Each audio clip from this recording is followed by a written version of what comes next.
இறை இறையேசுவிலே பிரியமானவர்களே, தவக்காலத்தின் இந்த வருட தவக்காலத்தின் முதல் ஞாயிற்றுக்கிழமை நம்முடைய வாழ்வினுடைய மேன்மையும் மனித பிறப்பின் மகத்துவத்தையும் இந்த மகத்துவத்திற்கு இறைவன் கொடுத்திருக்கின்ற மாபெரும் அருளையும் அதை வேண்டாம் என்று நாம் தூக்கி எறிகின்ற நம்முடைய அகங்காரத்தையும் நம்முடைய ஆணவ செயலையும் நமக்கு படம் பிடித்து காட்டி அதிலிருந்து எவ்வாறு நாம் விடுபட முடியும், இறைவனுக்கு எதிராக செயல்படுகின்ற மனநிலையிலிருந்து நாம் எவ்வாறு மனம் திரும்ப முடியும் என்பதை இன்றைய இறை வார்த்தைகள் நமக்கு எடுத்துச் சொல்லி, இந்த தவக்காலத்தின் முதல் ஞாயிற்றுக்கிழமைகளிலே நாம் வாழ்க்கையில் சந்திக்கின்ற எல்லா போராட்டங்களிலும் சோதனைகளிலும் இறைவனுடைய சாயலுக்கு ஏற்றபடி வாழ நம்மை தடுக்கின்ற எல்லா தடைகளையும் எவ்வாறு வெற்றி கொள்வது என்பதை மிக தெளிவாக நமக்கு எடுத்து காட்டுகின்றது. தொடக்க நூல் 2ஆம் அதிகாரத்தில் மீண்டுமாக படைப்பை பற்றி விவரிக்கின்ற பொழுது மனிதனை படைத்ததை மட்டும் மிக சிறப்பாக விவரிக்கின்றது. மற்ற படைப்புகளை உருவாக்குகின்ற பொழுது ஒரு வார்த்தை சொல்லுகின்றார், அது உருவாக்குகின்றது, ஆணையிடுகின்றார். ஆனால் மனிதனை மட்டும் அவனை மண்ணிலிருந்து உருவாக்கி 2 முறை உருவாக்கி என்ற வார்த்தை முதல் வசனத்தில் பயன்படுத்தப்படுகிறது. அந்த உருவாக்கி என்கின்ற வார்த்தை குயவன் ஒரு மண்பாண்டத்தை எவ்வாறு கண்ணும் கருத்துமாக உருவாக்குவானோ, இ ஃபேஷன் த ஹியூமன் பீயிங், அதைத்தான் அந்த வார்த்தையைத்தான் விவிலிய ஆசிரியர் இங்கே பயன்படுத்துகின்றார். மற்றதையெல்லாம் உருவாக்கினார், ஆனால் மனிதனை மட்டும் அவர் கண்ணும் கருத்துமாக தன் கண்மணியின் உள்மணியாக உள்மணியின் உயிர் முடிச்சாக அவர் உருவாக்கி இருக்கிறார் என்பதை மிக ஆழமாக ஆணித்தரமாக சொல்லுகின்றார். உருவாக்கி அவனுள் தன் ஆவியை ஊதி. அன்புக்குரியவர்களே, மனித வாழ்க்கையினுடைய மேன்மையை இந்த முதல் வாரம் நம் கண் முன்னாடி காட்டுகிறது. நாம் நேற்று பெய்த மழையில் முளைத்த காளான் அல்ல, மாறாக கண்ணின் உள்மணிகள், கடவுளுடைய செல்ல பிள்ளைகள், கடவுளுடைய தேர்ந்தெடுக்கப்பட்ட மக்கள், கடவுளால் ஆசீர்வதிக்கப்பட்டவர்கள். எனவே இந்த வாழ்க்கை நமக்கு கொடுக்கப்பட்டிருக்கிற மிகப்பெரிய ஆசீர்வாதம். அதில் மிகப்பெரிய கொடை நமது 6வது அறிவுன்னு சொல்லப்படுகின்ற அந்த ஆன்மா இருப்பது. ஆதி ஆகமத்தில் ஆதி பெற்றோர்களுக்கு ஏற்பட்ட சோதனையை பாருங்கள். கடவுள் செய்வதை விட சாத்தான் நமக்கு அதிகமாக செய்வான், எனக்கு அதிகமாக தெரியும், எனவே என்னால் முடியும், நல்லதுதான். ஆனால் அது இறைவனுக்கு சவால் விடுகின்ற விதமாக அல்ல. உண்பதற்கு சுவையானது, கண்களுக்கு களிப்பூட்டுவதுமாகும், அறிவு பெறுவதற்கு விரும்பத்தக்கதாகவும் இருப்பதாக அந்த விளக்கப்பட்ட கனியை அவர்கள் விரும்பி சென்று தேடி உண்கின்றார்கள். எதை நாம் போற்றி பாதுகாக்க வேண்டும்? ஒருவன் உலகமெல்லாம் தனதாக்கி கொண்டாலும் தன் ஆன்மாவை எழுந்து விட்டால் என்ன பயன்? ஆண்டவர் கேட்கின்றார். இந்த தவக்காலம் அதைத்தான் கேட்கின்றது. நாம் எதை போற்றி பேணி வளர்க்கின்றோம்? எதற்காக நேரத்தை செலவிடுகின்றோம்? யாருக்காக நாம் வாழ்ந்து கொண்டிருக்கிறோம்? சித்தருடைய பாடலின் நினைவுக்கு ஒரு பாடல் நினைவுக்கு வருகிறது. மண்கலம் கவிழ்த்த போது வைத்து வைத்து அடுக்குவார், வெண்கலம் கவிழ்ந்தபோது வேண்டுமென்றே பேணுவார், நம் கலம் கவிழ்ந்தபோது நாறுமென்று போடுவார், என் கலந்து நின்ற மாயம் என்ன மாயம் ஈசனே. மண்கலம் கவிழ்ந்தவை போது வைத்து வைத்து அடுக்குவார், வெண்கலம் கவிழ்ந்தபோது வேண்டுமென்று பேணுவார், நம் கலம் கவிழ்ந்தபோது நாறுமென்று போடுவார், என் கலம் நின்ற நியாயம் என்ன மாயம் ஈசனே. மண் பாத்திரம் உடைந்த பொழுது அது தேவைப்படும் என்று வைத்து அடுக்கி வைப்பார். வெண்கல பாத்திரம் நசுங்கி நொறுங்கிய பொழுது அது மீண்டும் வேண்டும் என்று சொல்லி எடுத்து பத்திரப்படுத்துவார். ஆனால் நம் உடல் ஆவியை விட்டு பிரிந்து பிணமான பொழுது நாறிவிடும் என்று சொல்லி உடனே குழி தோண்டி புதைத்து விடுவார் அல்லது எரித்து விடுவார். என்னோடு கலந்து என் என்ஜான் உடம்புக்குள் ஓர் உயிராய் நின்று இந்த வாழ்க்கைக்கு அர்த்தமும் ஆனந்தமும் கொடுத்து கொண்டிருக்கிறாயே இறைவா, என்ன ஒரு மாயம், என்ன ஒரு விளையாட்டு என்று சொல்லி சித்தர் பாடுவார். நம் அன்புக்குரியவர்களே, இந்த வாழ்க்கையினுடைய மேன்மை எதிலே அடங்கி இருக்கிறது என்பதை இந்த சித்தர் பாடல் நமக்கு தெளிவாக்குகின்றது.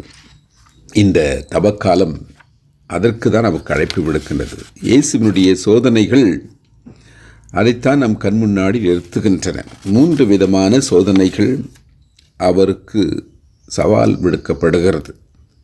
அவர் பலகீனமாக இருக்கிறார். 40 நாட்கள் நோன்பு இருந்த பிற்பாடு பலகீனமாக இருக்கின்றார் என்று நினைத்து சாத்தான் அவரை சோதிக்கின்றான்.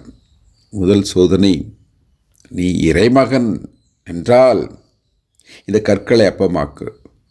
அவருக்கு சவால் விடப்படுகிறது. அவருடைய ஐடென்டிட்டி, அவருடைய ஆளுமைக்கு, அவருடைய அகங்காரத்தை தூண்டுவதாக, அவருடைய தற்பெருமையை தூண்டுவதாக சாத்தான் சோதிக்கிறார். எதை வைத்து? உடலை சார்ந்த பசியை வைத்து. கற்களை அப்பமாக்கு செய்து காட்டு, நீ யார் என்று நிரூபி. நமக்கு விடப்படுகின்ற சவால் வாழ்க்கையில் அடிக்கடி. நாம் யார் என்று நிரூபிப்பதற்காக கார் வாங்க வேண்டும், நாம் யார் நிரூபிப்பதற்காக பட்டம் பெற வேண்டும், நாம் யார் நிரூபிப்பதற்காக ஜெயிக்க வேண்டும், ஆடம்பரமாக அலங்காரமாக இருக்க வேண்டும், மேக்கப், பொருள், விலையுயர்ந்த செல்ஃபோன், வீடு கட்ட வேண்டும், கடன் வாங்கியாவது கல்யாணத்தை பண்ண வேண்டும். ஏன்? நான் யார் என்று நிரூபிக்க வேண்டும். எப்படி? வீண் ஆடம்பர செயல்கள் வழியாக கற்களை அப்பமாக்கி காட்டுவதன் மூலமாக, இல்லாத இருப்பது என்று தம்பட்டம் அடிப்பதன் மூலமாக இந்த சவால்கள் நமக்கு வந்து கொண்டே தான் இருக்கிறது. ஆனால் இயேசு அதற்கு நல்ல பதில் சொல்லுவதை கேளுங்கள். இனச்சட்ட பசாசு விவிலியத்தை மேற்கோள் காட்டிதான் அவரை சோதிக்கின்றது. அதற்கு இயேசுவும் மோசேயினுடைய வார்த்தைகளிலே அதற்கு பதில் சொல்கின்றார். இணைச்சட்ட நூல் 8ஆம் அதிகாரம் 3ஆம் அதிகாரத்திலிருந்து பதில் சொல்கின்றார். மனிதன் அப்பத்தினால் மட்டுமின்று கடவுளுடைய வாயிலிருந்து வரும் ஒவ்வொரு வார்த்தையினாலும் வாழ்கின்றான் என்பது. எது நம்மை வாழ வைப்பது, யார் நம்மை வழிநடத்துவது என்பதை தெளிவாக்குவதற்காகத்தான் இந்த தவக்காலம். அதை தெளிவாக்கி கொண்டுதான் இயேசு தன்னுடைய பொது வாழ்க்கையை ஆரம்பிக்கின்றார். 2வது, கோவிலின் உச்சியிலே அவர் நிறுத்தப்படுகின்றார். கோவில் என்பது எருசலேம் இருக்கின்ற மையம், இஸ்ரேல் மக்களுடைய வாழ்வின் மையம், அவருடைய கலாச்சார, அரசியல், பொருளாதார, அன்றாட வாழ்வின் மையம் கோவில். எருசலேம் கோவில் தான் அவர்களுக்கு எல்லாம். அங்கிருந்தான் அவருடைய வாழ்க்கை ஆரம்பமாகிறது, அங்கே தான் நிறைவு பெறுகிறது. அதன் உச்சியிலே இயேசுவை நிறுத்தி அப்படி என்று சொன்னால், இந்த இஸ்ரேல் மக்கள் அனைத்தும் அவர்கள் வழிபடுகின்ற கடவுளை கூட எனக்கு நான் சொந்தம் என்று சொல்லுகின்ற விதமாக இந்த சோதனை அவருக்கு தரப்படுகின்றது. கீழே குதியும் ஆணை எடுக்கிறது. ஏன்? எது குதித்து என்ன வேண்டும்? குதித்தால் உங்களுக்கு எல்லாம் தரப்படும். குதித்தால் நீங்கள் உண்மையான கடவுளை நிரூபித்து காட்டலாம். மீண்டுமாக ஒரு சோதனை. சங்கீதம் 91:12 என்கிற வசனத்தை மேற்கோள் காட்டி சொல்லுகிறது. கால் கல்லில் மேல் மோதாதபடி தூதர்களுக்கு ஆண்டவர் கட்டளையிட்டிருக்கிறார் இல்லையா? அப்படி என்றால் கீழே விழுங்கள், உங்கள் தூதர்கள் இங்கே வரட்டும், படைகள் காட்டட்டும், உங்களிடம் இவ்வளோ படை இருக்கிறது, இவ்வளோ பலம் இருக்கிறது, நீங்கள் யார் என்பது இந்த உலகம் தெரிந்து கொள்ளட்டும், இந்த இஸ்ரேல் மக்களுக்கு வெளிப்படுத்துங்கள் என்று சவால் விடுகிறது. ஆனால் இயேசு அந்த சவாலை ஏற்றுக்கொள்ளவில்லை. அவர் சொல்லுகின்ற பதில் இணைச்சட்ட நூல் 6ஆம் அதிகாரம் 16 இருக்கின்ற வசனம், உன் கடவுளாகி ஆண்டவரை சோதியாதே. பல நேரங்களிலே நம் கடவுளைத்தான் சோதிக்கின்றோம். நம் ஜெபங்கள் எல்லாம் அவரை சோதிப்பதாகத்தான். எனக்கு எல்லாம் தெரியும் கடவுளை, நான் பெரிய, நான் சொல்வதை கேளுங்க, நான் கேட்குறத கொடுங்க என்று கேட்க வழியே உமது சித்தம் என்ன என்று நாம் கேட்பது கிடையாது. நீ விரும்புவது எது என்று, உமக்கு விருப்பமானால் துன்பக்காலம் என்னை விட்டு அகலட்டும் இயேசு ஜெபிக்கின்றார் பூங்காவனத்தில். ஆனால் நாம் நினைக்கிறோம், இதெல்லாம் வேணாம், இதுதான் எனக்கு வேணும். நாம் கோடு போடுகின்றோம், அந்த கோட்டில் கடவுள் ரோடு போட வேண்டும் என்று ஆசைப்படுகின்றோம். ஆனால் அதுவல்ல வாழ்க்கை. கடவுள் போட்ட சாலையிலே, கடவுள் அமைத்த பாதையிலே, அவர் காட்டுகின்ற வழியிலே வாழ்வதுதான் வாழ்க்கையினுடைய வெற்றியின் ரகசியம். ஆனால் நாம் என்ன நினைக்கின்றோம்? நாம் போடுகின்ற வார்த்தையிலே கடவுள் வர வேண்டும், நாம் சொல்லுகின்ற இடத்தில் அவர் நிற்க வேண்டும், நான் கேட்பதை அவர் தர வேண்டும், நான் தட்டுகின்ற பொழுதெல்லாம் திறக்க வேண்டும், நான் கேட்கின்ற பொழுதெல்லாம் கொட்ட வேண்டும், கூரையை பிளந்து அவர் கொடுக்க வேண்டும்.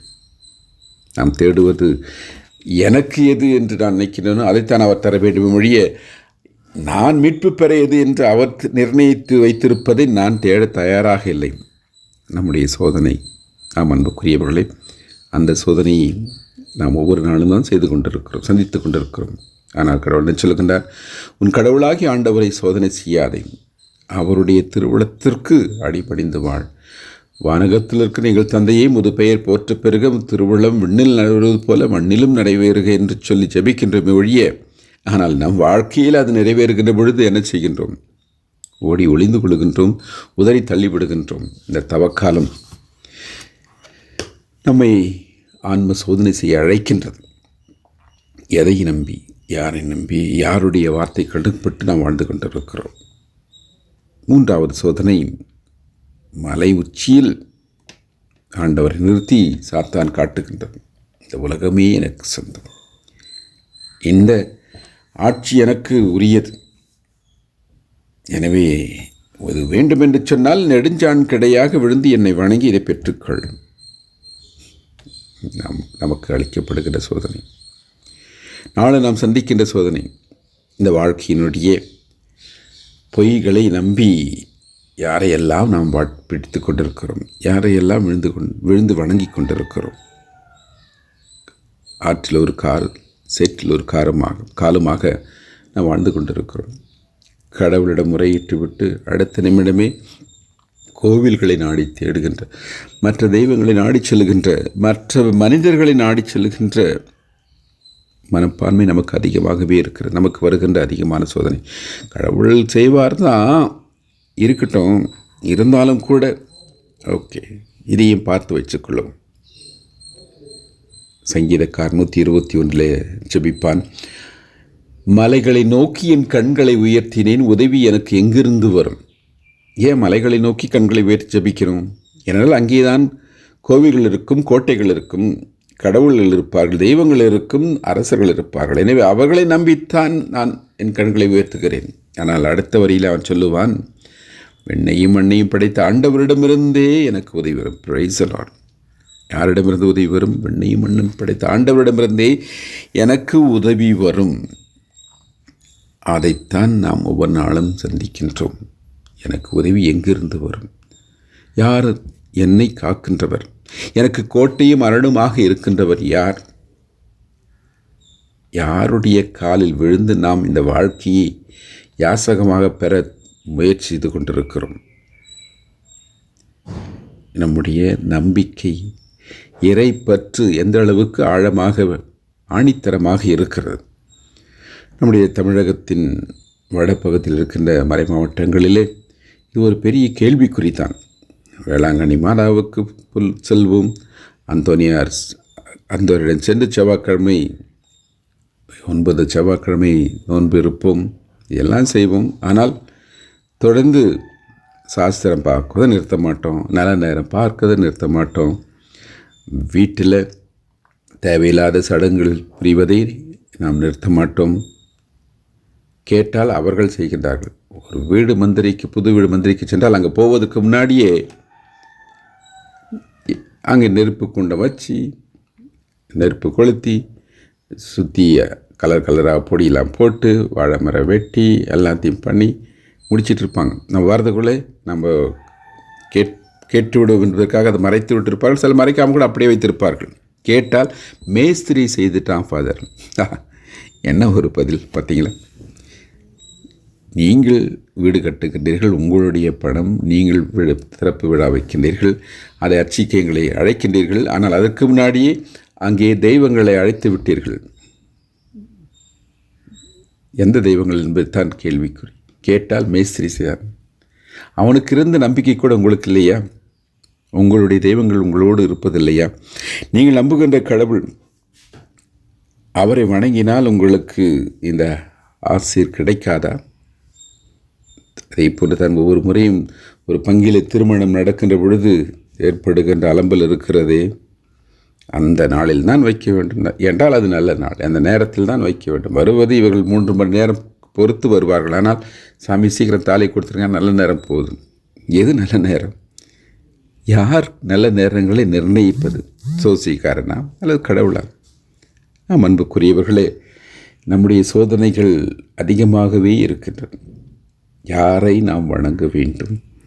யாருடைய வழிகாட்டுதலிலே வாழ வேண்டும்? யாருடைய வழித்துணை நமக்கு இருக்கிறது என்பதை நாம் யோசித்து பார்க்க வேண்டும். அவன் ஜோசியக்காரன் சொன்னான், அவன் சொன்னான் என்று நாம் கீழே குதிப்பதற்கும் தயாராக இருக்கின்றோம், வீழ்ந்து அழிவதற்கும் தயாராக இருக்கின்றோம். நெடுஞ்சான் கிடையாக விழுந்து என்னை வணங்கினால் இவை அனைத்தும் உமக்கு தருவேன் என்று சொன்ன அந்த சாத்தானுடைய வார்த்தைகளுக்கு நாம் செவி கொடுக்க தயாராக இருக்கிறோம். அதற்கு பதிலாக அகன்று போ சாத்தானே, உன் கடவுளாகி ஆண்டவரை வணங்கி அவர் ஒருவருக்கே பணி செய் என்று மறைநூலில் எழுதியுள்ளதை நாம் மறந்து விடுகின்றோம். அன்புக்குரியவர்களே, இந்த தவக்காலம் இந்த சோதனைகளை நமக்கு அடையாளம் காட்டி இந்த சோதனைகளில் வென்று ஜெயித்து இறைவனை முழுமையாக பற்றி கொண்டு